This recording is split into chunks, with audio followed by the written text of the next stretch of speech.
diperlukan ya, dan di dalam Renstra itu nanti ada riset apa yang diperlukan, produk-produk apa yang dihasilkan dan seterusnya. Ini contoh lama saja yang saya pakai gitu ya. Nah, itu harus diperiksa. Peneliti di dalam skema ini harus menulis Renstranya, satu alinea atau dua alinea. Dia akan katakan penelitian ini relevan atau mendukung Renstra penelitian perguruan tinggi masing-masing ya.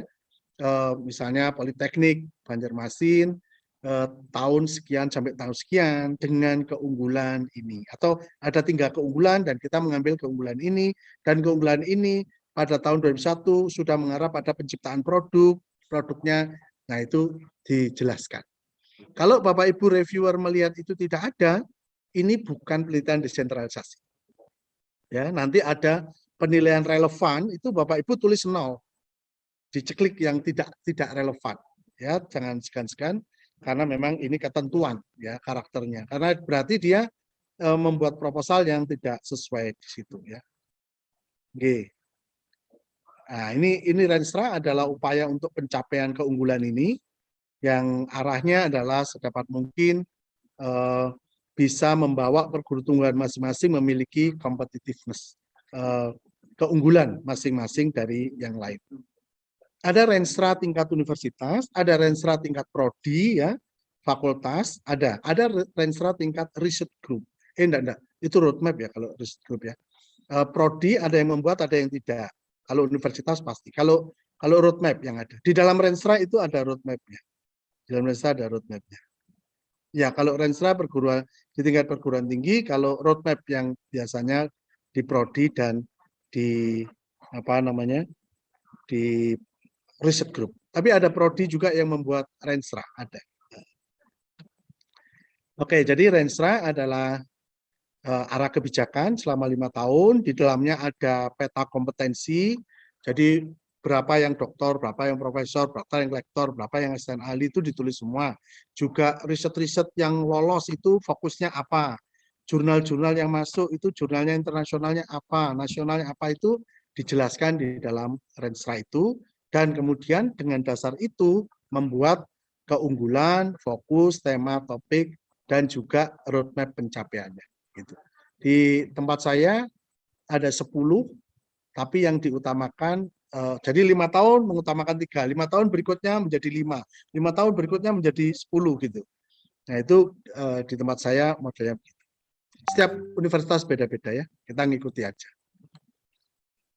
Nah, karena Bapak Ibu adalah review internal nantinya ya, atau mungkin kalau review internal pasti sudah tahu Renstranya, tapi kalau Bapak Ibu misalnya diundang oleh universitas lain untuk membantu mereview, nah itu kita harus mengetahui Renstranya, Bapak Ibu harus minta untuk bisa.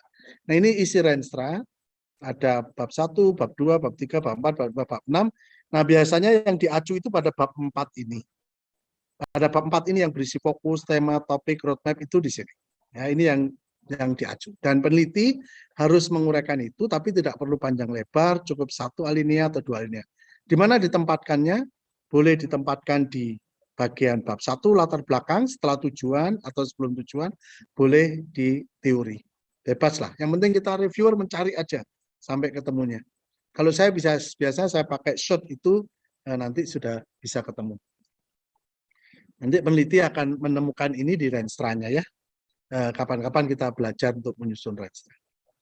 Ini, jadi Bapak Ibu, kita kemudian sudah paham bahwa penelitian desentralisasi ini untuk mensupport arah kebijakan perguruan tinggi menjadi pusat keunggulan. Maka namanya adalah produk penelitian, produk terapan ya ini, vokasi unggulan perguruan tinggi. Nah, kalau produk terapan ya, maka ini TKT-nya harus kita cocokkan. Ya, Bapak Ibu sudah perso semua, sudah tahu. TKT terapan itu ada pada TKT 4, 5, dan 6. Jadi kalau ada peneliti yang menulis TKT-nya 3, ikut keliru. Ya, kadang-kadang peneliti tidak paham TKT, tapi dia menghasilkan produk. Nah, kalau produk itu sudah pasti ke terapan.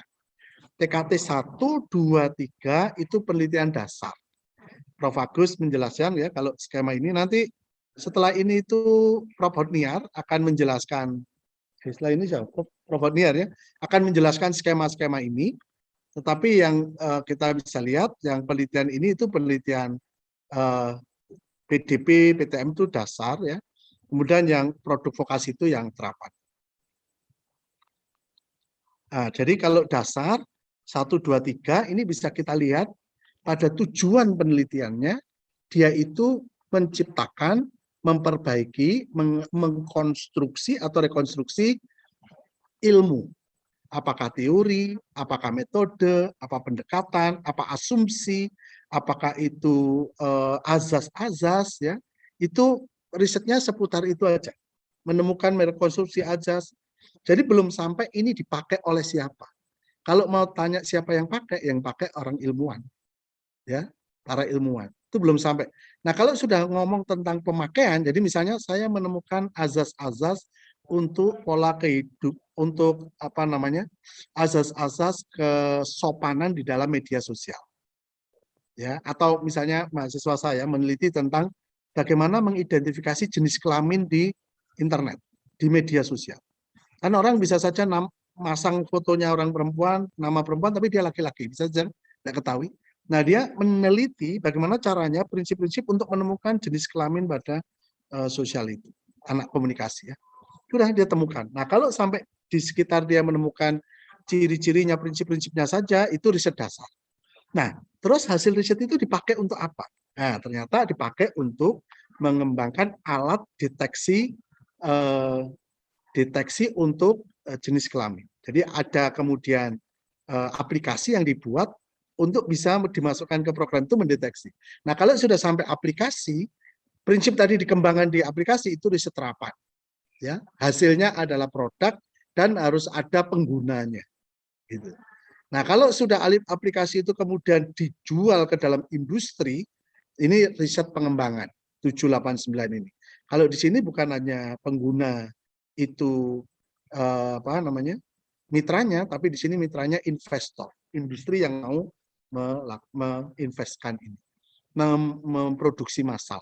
Nah, ini kita nanti lihat satu lembar di belakang ya, satu lembar pernyataan mitra, kita bisa cek nih, mitranya ini siapa, kontribusinya apa. Kalau investor, dia harus berkontribusi dengan in cash, sekian besarnya.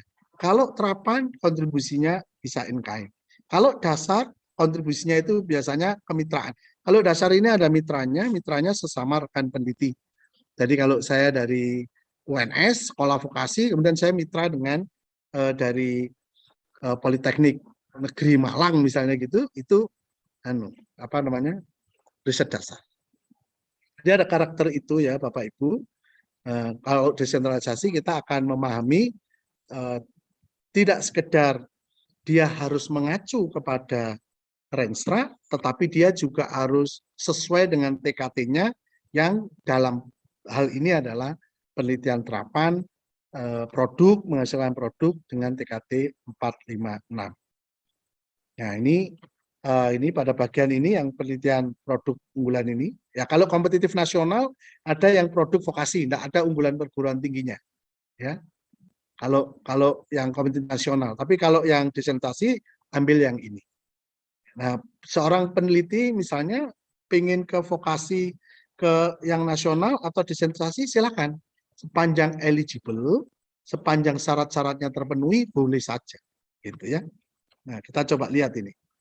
Ini ringkasan ya, yang menjelaskan eligibility dan juga syarat gitu. Misalnya ini saya ambil satu data. Di sini pengusulnya S3, jabatan fungsionalnya minimal asisten ahli. Syarat ini juga berlaku untuk yang kompetitif nasional, gitu. Jadi kalau saya memenuhi syarat ini, saya bisa saja ke kompetitif nasional. Tapi harus dipilih ya, karena kalau H indeksnya tidak lebih dari 2 atau sama, itu dia tidak boleh menjadi ketua di skema yang sama, menjadi 2 ketua di skema yang sama. Harus satunya pengabdian. Kemudian memiliki publikasi 1 artikel di jurnal internasional, ya peringkat 1-2, ini juga syarat administrasinya. Ya, syarat administrasinya. Nanti besok kita akan diskusi tentang syarat administrasi ini. Kemudian dia harus menghasilkan produk, Nah, Bapak Ibu nanti bisa lihat harus mengacu pada Renstra